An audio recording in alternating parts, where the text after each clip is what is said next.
Evening folks. So today's immensely useful tip is around YouTube chapters and mainly how people are using them incorrectly. And more importantly, how you can use that to your advantage and help your traffic to explode. So two quick things off the bat straight away, guys, is that firstly, this is extremely easy to do, and secondly, it's extremely fast to do. And after implementing this tactic myself, it yielded a lot of results, far more than you'd expect. So guys, to give you some more context on this, have you ever Googled something very technical or very niche inside a broader subject just in the hope of finding an article or a video? Maybe halfway through that video you'd find exactly what you wanted to find? We all realized that sucked, and YouTube realized that also. So they released a feature called chapters, something I'm sure you're familiar with already. However, a lot of people ended up using these chapters incorrectly.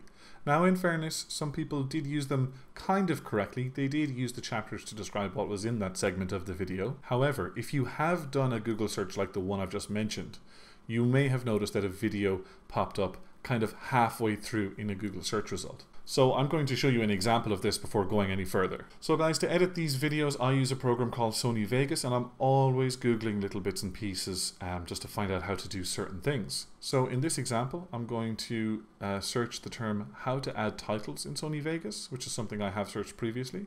Now, what you notice in the search result, right into your face first, is a video result.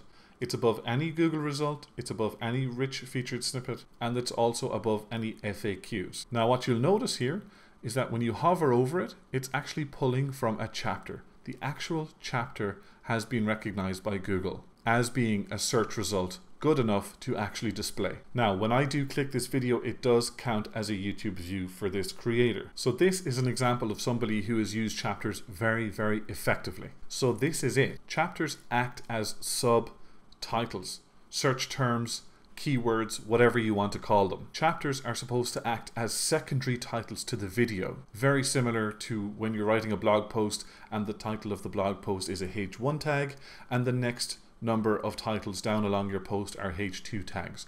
Google can read those and surface those as results, so why wouldn't it be able to do that with chapters inside videos? So what this means in practice is that in one of your videos, if you're showing something super important, what would you call that piece of the video if it was its own video? So what you need to do is really title your chapters as if they were videos in themselves, because that's how Google is now treating them. They're surfacing portions of your video to users on Google. And now Google and YouTube can pick this stuff up really, really easily. It's sort of like extracting rich snippets or FAQs like you can also see on screen. So the real lesson is this.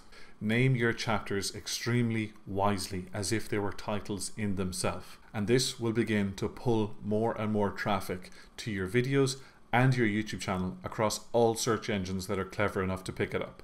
If you like this video, then please like the video. And if you think and know I'm going to have more useful YouTube videos for you, then please do subscribe and join the community. See you in the next one. Close your eyes.